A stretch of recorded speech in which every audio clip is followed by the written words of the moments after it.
Hello, James, and hello, everybody at Fit for Birth. My name's TomWarry. This is my final section of my pre and postnatal corrective exercise specialist course. This is the assessment that I did a couple of weeks ago with a good friend of mine. She's prenatal, she's 22 weeks. Good friend of mine, Kim, she's 32 years old, her first birth. Um, she came to me knowing my background, my experience, and wanting to fundamentally and foremost kind of know a little bit more about health and fitness during her pregnancy, labour, and after the birth of her child.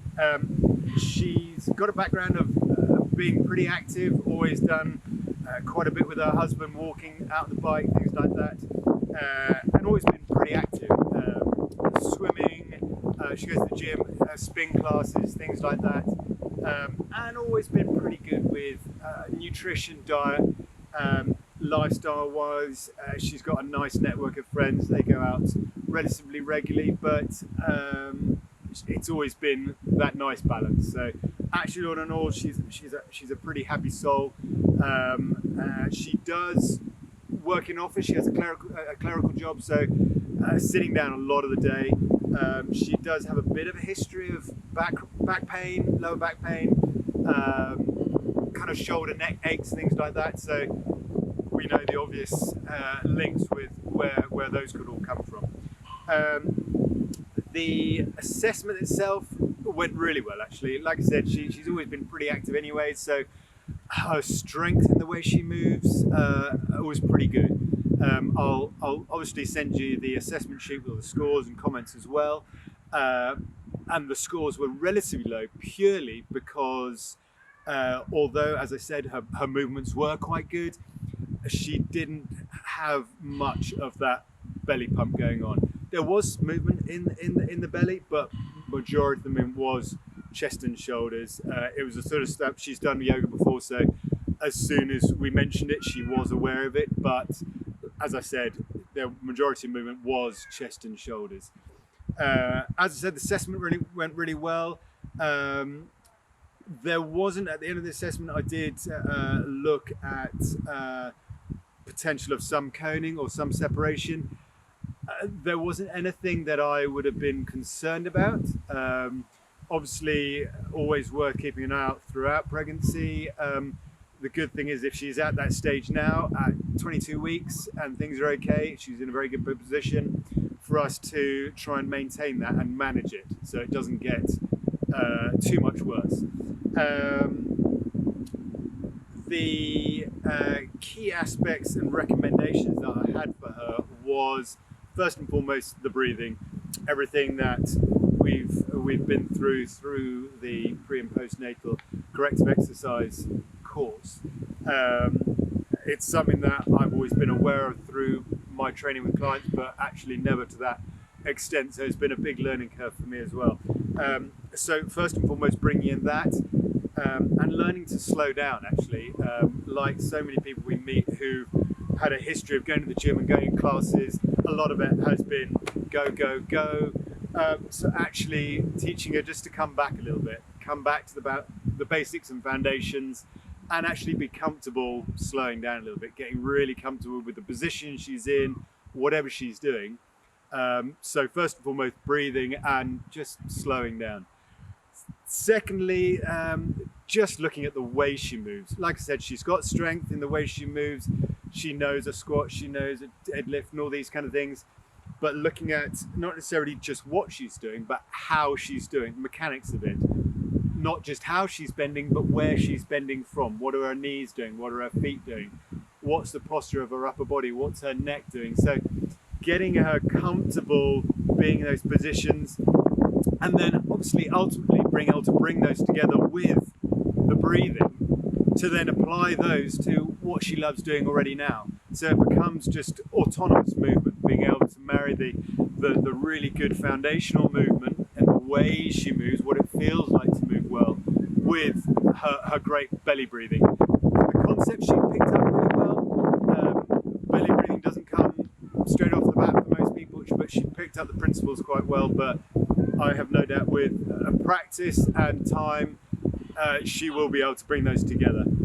Obviously, there was times when any of the movements that we did a little bit, which were a bit more complex, it was hard to maintain the belly breathing at the same time. So again, we just took it back, and again, she picked it up again. The foundations for what we looked at for the exercise that I was coaching her with were obviously that belly breathing, coming back to that after the assessment. But then after that was those primary movements. For me, one of the key ones is that deadlift movement pattern, primarily looking at that hip hinge, being able to stand in a nice hip distance, maybe a little bit wider on the feet, nice soft knees, body nice and relaxed, shoulders nice and open without opening the chest staying nice and relaxed, neck relaxed and nice and neutral, and being able to just push back on the hips slightly as the knees collapse and leaning forward a little bit, and starting off super small at the beginning, just really small, and then just getting bigger and bigger. We did bring a kettlebell into it as well. She actually found it a little bit easier having that little bit of resistance, which is pretty common with most of my clients actually. Because she actually is able to spend a bit of time on the gym, we utilize some of the gear that she'll have access to, and we used a cable machine. The second exercise that we looked at was the standard single arm cable row. We started with two hand, but then very comfortable with that, so we looked at bringing in a single arm row. Hello, got a dog. So from there, going from the single arm, being able to have a nice wide stance, got a dog, got a little friend. Single arm row, and being able to be nice and stable. So feet nice and wide apart, nice foundation and rooting that we've got there. Soft knees, nice soft hips, and being able to be comfortable there, and only having tension where we need tension. So tension, we've got tension in the quads, tension in the glutes, but not only as much as we need. So I think that's the key, not being tense, but having enough tension to be able to hold the movement. Enough of a grip in the hand, just to be able to hold onto the cable, but not too much tension in the forearm. So like I said, getting her really comfortable with being in that position and feeling stable, feeling in a solid grounded position. So just working on that nice, easy little rotation of the hand as it comes back, just drawing back from the elbow, no tension in the wrist. So she picked it up really easily. Again, like the deadlift, when we add a little bit of tension, a little bit of resistance, she actually found it more grounding. She had something to work against.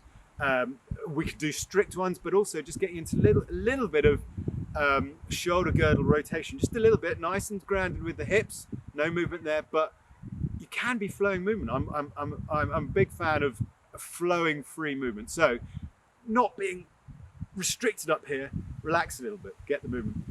The third one we moved to, we had deadlift, row, we moved into a single arm cable press. So exactly the same as the row, nice wide stance, nice soft knees, nice and soft in the hips, glutes nice and engaged, core and TVA nice and engaged, but only again as much as is needed for the resistance. So nice and wide, hand always leaning in front of the elbow. The forearm is basically an extension of the cable. So the cable should always be roughly just touching the elbow as she presses. Again, she picked it up very easily. She's got good strength. The majority of the cues that I was giving her were about her positioning and what she should feel, where she should feel a little bit of tension, where she should feel nice and relaxed in the movement. So that was the third one. Again, really good, really comfortable, ones that she can easily remember and go away with. The fourth one we looked at was a box squat. So more upright, more knee flexion than the deadlift, but subtle differences, but deadlift, squat, very different movements. Started with a 8 kg kettlebell, just as goblet squat, just to be able to have that front load, in a way replicating that growing belly. Over a box gives you that a slight sense of security when you're doing it, but again, very comfortable. The cues were all about how she was moving, not what she was doing really. She had strength, but there were a few pointers, but actually the cues were very simple. So we actually went up to 10 kg and just looked at repetition without doing, I think we were working on sets of, I think we were doing about 12 to 15 reps. And at the moment, I'm not really worried at all about rep range. I'm more focusing on how she feels doing the movement. Where does she feel that stability? Where does she feel that tension? Where she feels that load, that balance, that stability in the way she moves. Is she on her toes? Is she on her heels, or is she nice and grounded? And then we took away the box, and again, very stable. We actually then brought in the box, and only instead of sitting all the way down, I had her just touch down and then come back up. So not fully deloading the squat, but actually maintaining that tension. And again, she did really well with it. After that, we actually looked at something slightly more progressive, because she has this background of fitness and exercise, and always been very mobile and strong and everything. We actually brought in the battle rope. The principle of her stance is exactly the same as that row, that press, that deadlift. It's that nice wide stance, nice soft knees, nice soft hips, but actually the upper body, it's the lower body that enables the upper body to have its stability. The lower body is the grounding. So actually bring in a concept of that breathing, that belly breathing in with the battle rope. So not going super fast, we looked at almost every third movement, a breath in, breath out, 1, 2, 3, 1, 2, 3, and actually starting to bring a flow of movement, a flow of breath, a flow of control with her breathing, integrated with the movement, with a dynamic movement, which was, we did, I think we were working on, I think we did 5 rounds of 10 seconds. Like I said, it wasn't about the speed or anything like that. The key, the focus was integrated breath with movement. And the more, interestingly enough, the more we went through the sets, the easier she found it, because she was able to control her breathing. So she was able to manage her energy expenditure. So efficiency went up. So actually energy expenditure went down. So she didn't actually feel too bad at the end of it. Obviously heart rate was up, all those kind of things, but surprisingly good. And I think she surprised herself actually by slowing down and focusing on what she was doing, how it felt, where that balance was, where that load was, and how she felt with her movement, where her stability in the shoulder was, where her stability in the wrist, how relaxed she felt. And she actually felt that she was able to relax into the movement a lot more when she brought that breath, that belly pumping aspect to it. Like I said, one of the key aspects for me was just slowing down, thinking about the movement, feeling the movement, and how she was doing. The program that I let her go away with to do that were based around those exercises. Actually, we also actually brought in an aspect of core as well, and we looked at with her warm-up, getting some of those activations from the belly pumping. So the warm-up for her routine every time before any of those exercises was grounding herself. She would have, coming from work or whatever it might be, being able to just bring herself back down. So at the beginning, I just had her standing nice and relaxed, nice wide feet, letting everything go. Thinking about the feeling, thinking about the tensions, releasing it. And just at the beginning, focusing on that inhalation, inhalation, inhalation. And then starting to bring in a little bit of that pelvic floor, a little bit of that TVA. But at the first, not really, I'm not too worried about that at the moment. I'd like her to go away with and just understand the principles of it. And as the first workout goes, second workout, third workout goes, gradually she's able to get more in tune and more understanding as she comes back and does them again and again. So we started standing, then we went down onto the knees, again, relaxing, belly breathing, then moving on to all fours. The quad position, hands and knees, and just allowing that belly to drop as she inhales, drawing in, and then contraction, bringing it in as she draws pelvic floors together, working on getting that control and that fluidity in the way she was moving, the way she was breathing. I then actually brought in, near the end of this belly pump warm-up, was actually a thoracic rotation as well. So still in that quad position, knees and on hands as well.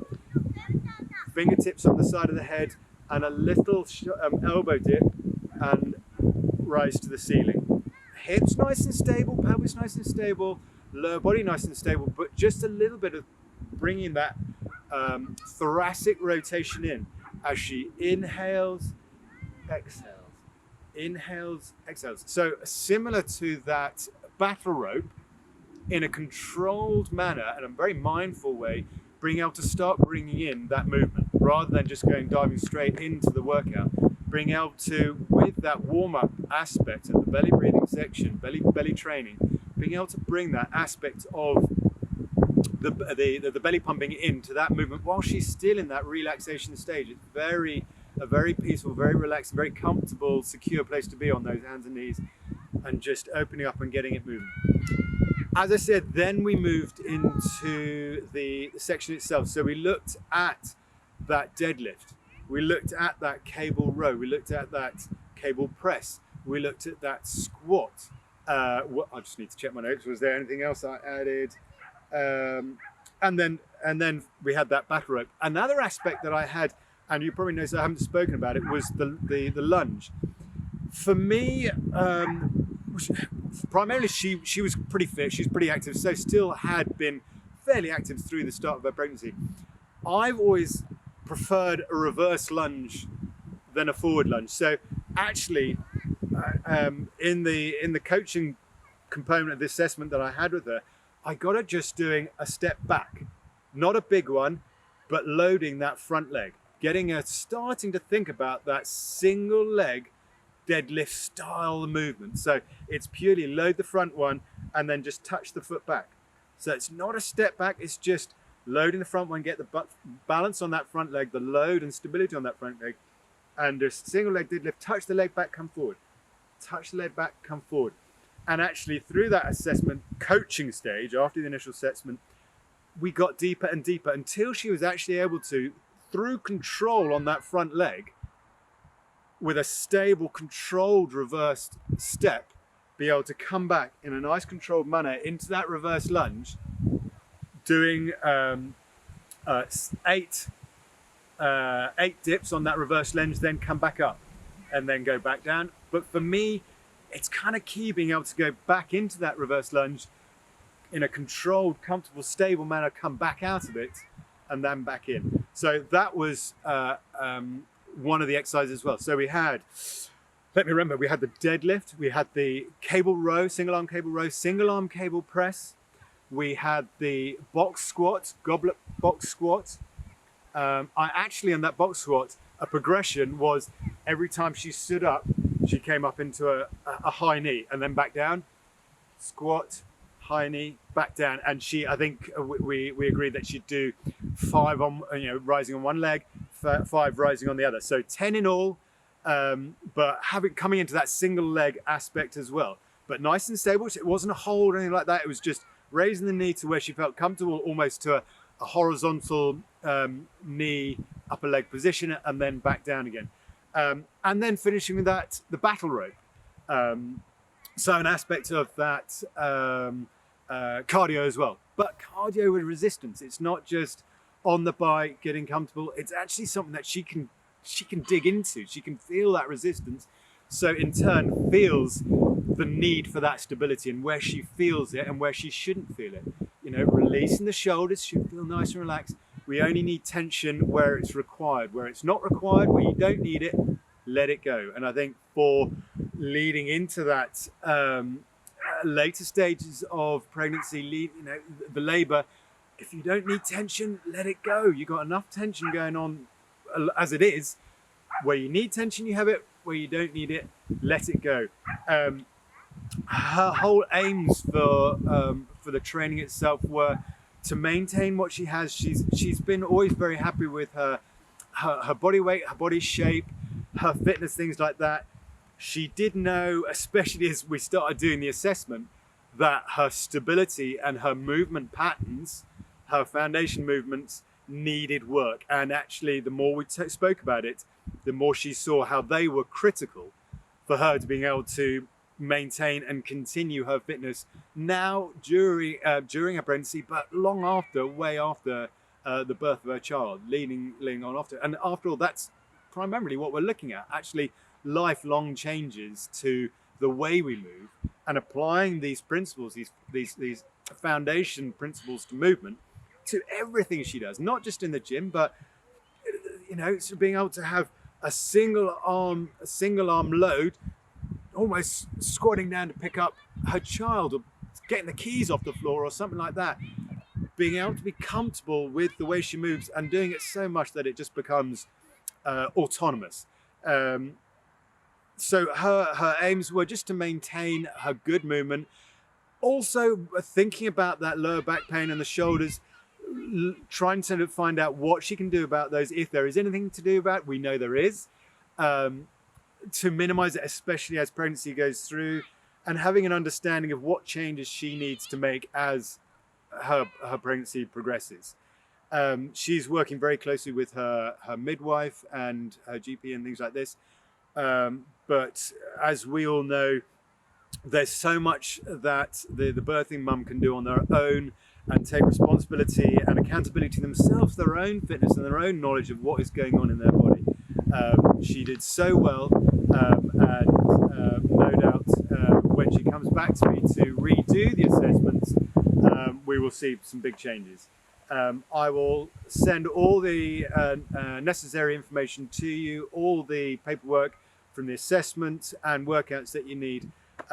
But it's been a fantastic course. I've enjoyed every minute of it, and I hope to continue talking with you guys and doing courses and learning from you in the future. Many thanks.